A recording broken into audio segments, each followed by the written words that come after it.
Indy 500 Films presents The Legends of the Brickyard.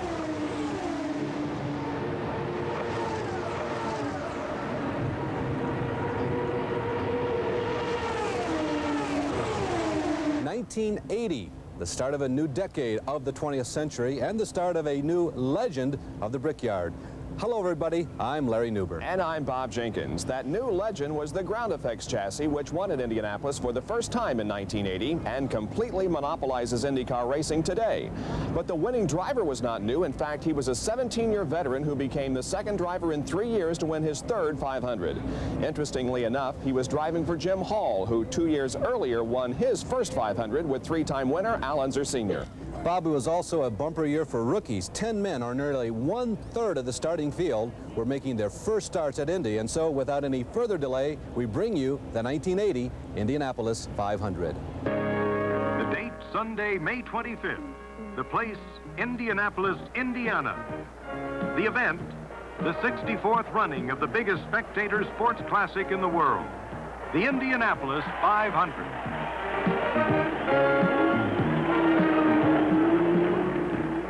In just over 3 hours, one of these cars and drivers will roll into victory lane to the cheers of 380,000 fans.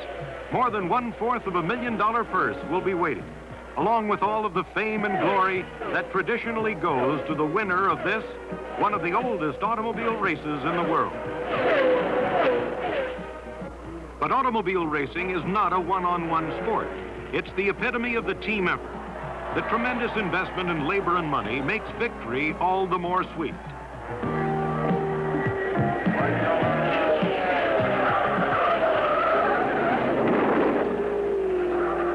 But it also makes failure all the more frustrating. The massive effort to run for the richest prize in racing usually has its beginning far from Indianapolis.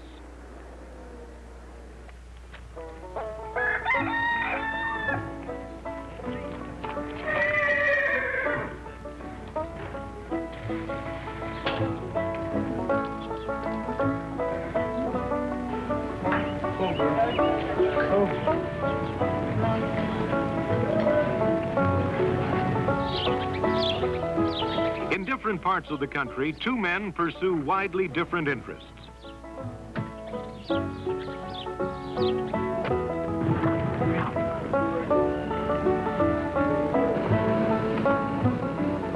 A ranch, automobiles, and an engine shop fascinates one, and the challenge of business community needs and politics motivates the other. This unlikely pair, Jim Gilmore of Kalamazoo, Michigan, and A.J. Foyt of Houston, Texas, form one of the closest partnerships in racing. And once a year, they come to Indianapolis to become partners at 200. At Indianapolis, there are other partners at 200. Johnny Rutherford depends on car owner Jim Hall and mechanic Steve Roby. His wife, Betty, and his family give him the confidence that every race driver must have to be a winner. That's the way it is in auto racing, for while the driver sits in the car alone, the advice and expertise of his partners follows him like a shadow even at 200 miles per hour.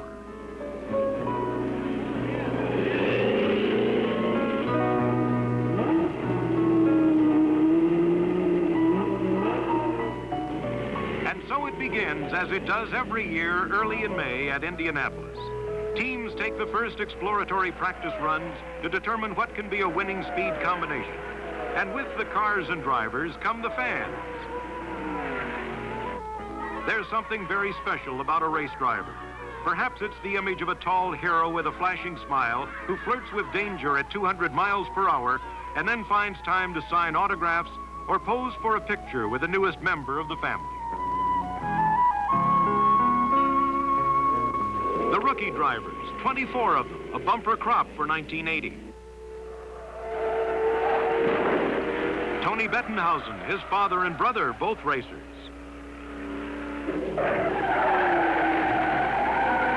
Dana Carter, his father, a veteran contender. Removing the rookie stripes after passing their test, now they're eligible to try and win a place in the 500 field.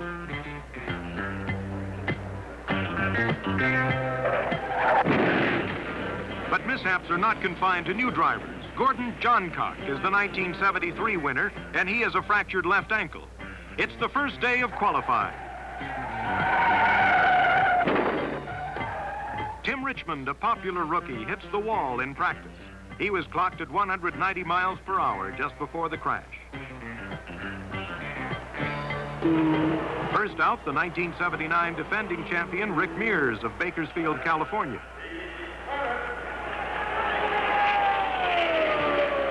Four quick trips around the Indianapolis Oval, and he's in the race with an average of 187.490. Janet Guthrie, her fourth year. Her speed of 184 plus is not the 185 she and her partners agreed on, so she takes a wave off and will try again.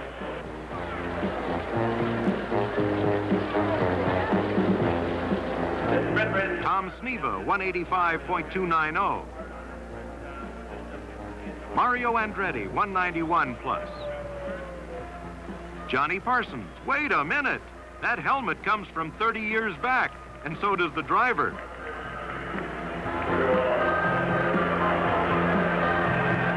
Sitting in his winning car, he remembers well the rainy afternoon in May of 1950 when he wrote his name in the record book. It's hard to realize it's been 30 years since I won the 500. Back in 1950, some of the names were the same as today. Bettenhausen, Vukovic, and Carter. Back then, you fought the heavy steering wheel for 500 miles. You had to visually check your tires every lap, read the signboard, and signal back to your crew. Check your gauges and concentrate on getting on and off the bricks on the main straightaway. As you came off the pavement onto the bricks, the rear end always wanted to pass the front. It was rough. The day I won the race, my mechanic, Harry Stevens, found a crack in the engine block. Nothing to be done but drive and hope she'd last. That engine was still running strong when the rains came. Well, Johnny Parsons is still racing. Johnny Parsons Jr., that is, 187.412. That's 55 miles an hour faster than my 1950 qualifying speed. Yes, sir. That's my boy. Johnny Rutherford won the 1974 and the 1976 Indianapolis 500. Right now, it's first things first. Get in the race, win the pole. 192.256 ought to do it. Bobby Unser is in with 189.994. Roger Rager, another of the 1980 rookies, makes it with 186 plus. Racing requires a total team effort. And since 1973, the team of A.J. Foyt and Jim Gilmore has been one of the most successful in championship racing. In that time, A.J. has rolled the Gilmore banner into victory lane 23 times, including one of the most memorable in the history of the Indianapolis Speedway. That was in 1977, when A.J. became the first driver to win the May Classic 4 times. In 1979, Foyt was second to Rick Mears, rolling across the finish line with a dead engine. Now at 5:59 p.m., 1 minute before the deadline of the first day of qualifying, A.J. Foyt puts the famous Gilmore-Foyt number 14 into the race.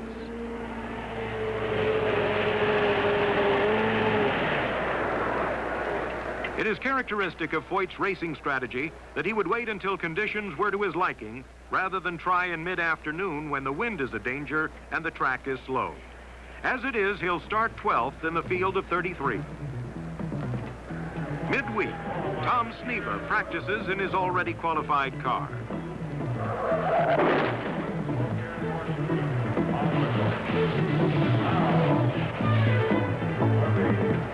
Sneva is unhurt. His car is destroyed. He'll drive another car on race day, but the rule book says he must start last. The rains come, the rains go. It's May 18th, the last day to qualify.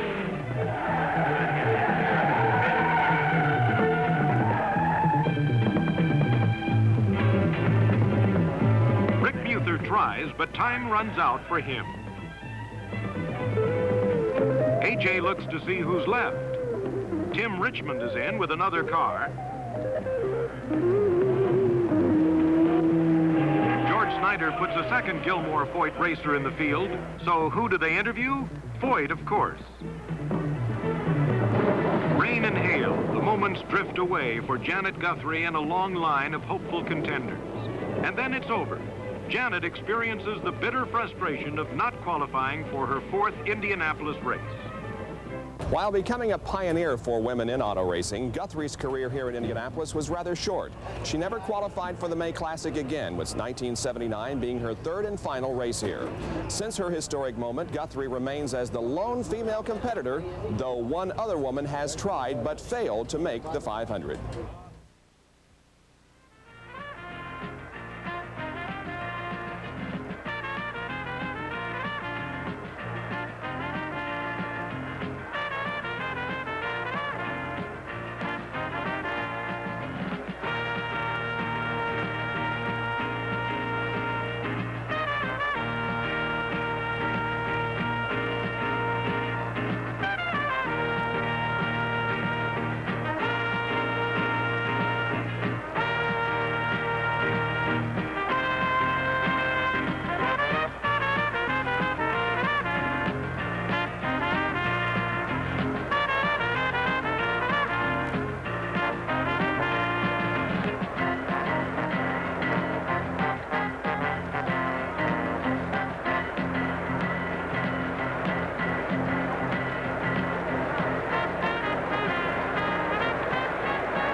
Happened before, but from that usually undistinguished 11th starting row will come the 2nd, 3rd, and 8th finishers for the 1980 Indianapolis 500.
Rutherford is first, Bobby Unser second, Mario Andretti third, Rick Mears fourth. The field strings out as veteran and rookie driver alike try to employ winning strategies developed with their partners before the race.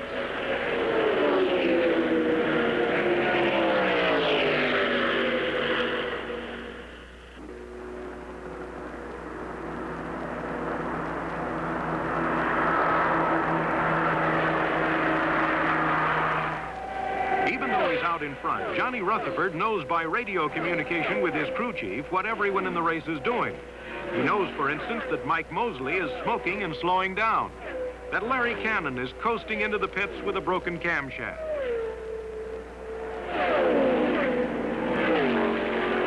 But beyond that, he knows that anything can happen at any time, and that comes from years of experience.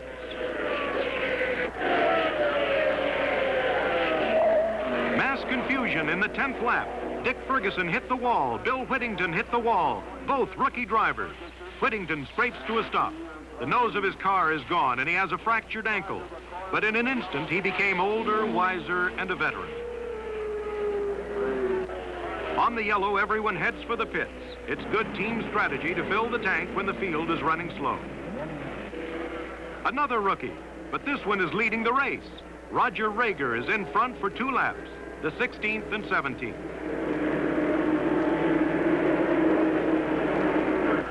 Then comes in for his first service stop.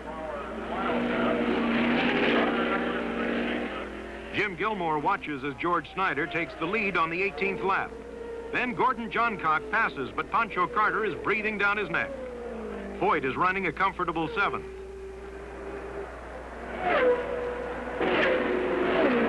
Three-time winner Al Unser is out with a bad cylinder. Pancho Carter claims the lead for the 36th to the 39th lap. Then Rutherford passes and is in front again. Johnny Parsons Jr. is slowing down. What a story that would have made, winning the 500 30 years after his dad. Mario Andretti leads. Jim McElreath hits the wall as others take wild evasive action. From another angle, you can see that a number of cars were lucky to avoid McElreath's car, but Roger Rager, heading for the comparative safety of the infield, was unable to get it gathered up again and parked his car against the tunnel wall. Andretti slowing down with engine failure. It's the 72nd lap. Andretti is in. Andretti is in the back. Rutherford leads with Bobby Unser second. A.J. Foyt is still in the top 10. Hurley Haywood spins at the beginning of the main straightaway and heads for the pits. In the pits, Tom Sneva makes a 13-second stop after leading the race for 11 laps. Tom Sneva set history that day by coming from the 33rd and last starting spot to finish second. 1980 also marked the third time in 4 years that he wound up second. And amazingly, the man who started next to Sneva in the back row, Gary Bettenhausen, wound up third. When the green flag comes out, Bobby Unser leads with Tim Richmond second. Dick Simon has lost a wheel and incredibly continues on around the track to his pit. Bobby Unser is out, lap 127. A.J. Foyt is in on the 130th lap. Here is teamwork. The Gilmore-Foyt crew service him and send him on his way in 13 seconds.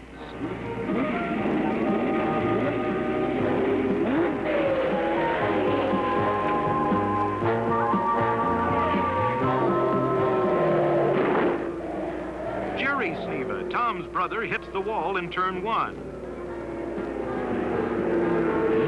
Danny Ongaias makes a 9-second stop in the 133rd lap.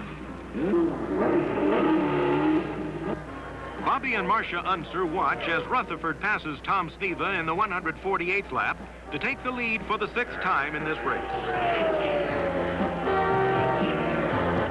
Rick Mears passes Danny Ongaias. Mears is third. In lap 170, Foyt is running 9th. And then he's slowing down, coming into the pits.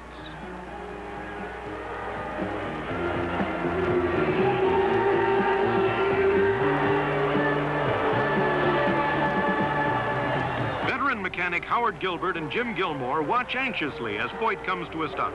He's finished for this race. But when you've been together as a team for 7 years, you understand that a high average performance is ultimately what pays off. So next year, there will likely be another Gilmore-Foyt entry and another try for the big prize. Still, it would have been nice if teammate George Snyder could have finished, but he's out too. Rick Mears tours the track out in front. Rutherford makes his last pit stop. He'll have to go 28 laps non-stop to beat Mears, who comes in on the 179th lap. The laps roll into the record book. Rutherford holds the lead. Behind him is Tom Sneva, Gary Bettenhausen, Gordon Johncock, and Rick Mears.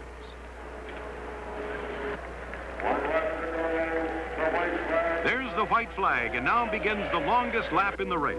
It's only 2.5 miles. Why does it take so long? And why does Johnny Rutherford think he can hear the loud beating of his heart above the roar of his engine.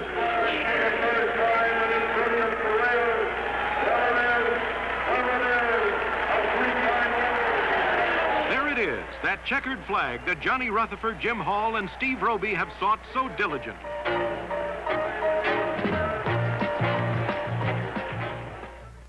Car owner Jim Hall came within a whisker of winning his third 500 in his first 3 years here, but a broken transmission in 1979 put his car out while leading. Interestingly, both of Hall's wins came at the hands of two drivers who were winning their third 500s. It took Johnny a while to come around. It seems that Tim Richmond ran out of fuel, so Rutherford stopped to the maximum effort that it takes to win.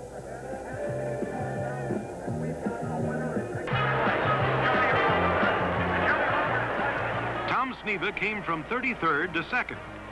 Gary Bettenhausen, the slowest qualifier, is 3rd, but he feels like he's won.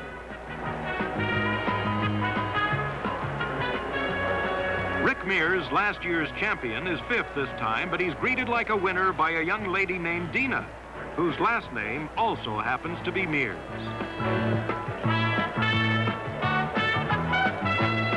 Gordon Johncock drove to 4th with a cast on his foot, and Danny Ongayas finished 7th behind Pancho Carter. You'll remember that Johnny Rutherford gave Tim Richmond a ride on his car as he came to Winner's Circle?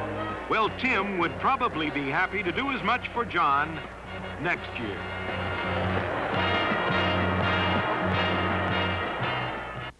So there you have it, two men riding into victory circle together. That hasn't happened since the days of the righty mechanics. But of course, only JR's name went down in the record books as the winner and the only man to win the 500 twice from the pole position. Bob, Tim Richmond certainly was a winner in his own right. His 9th place finish that year locked up Rookie of the Year honors for him. And speaking of first-year drivers, Don and Bill Whittington became the first pair of brothers to race together at Indianapolis as rookies. But of all those rookies in 1980, none has competed in the Indianapolis 500 more than 5 times, and 5 of the 10 never ran in the 500 again. I'm Larry Newber. And I'm Bob Jenkins. Earlier, we told you of 2 men who came from the back to finish 2nd and 3rd. Well, 2 of the 3 Sherman Armstrong-owned cars started in the final row, but all 3 finished in the top 10. And that wraps up the 1980 Indianapolis 500. We hope you'll be with us for another Legends of the Brickyard.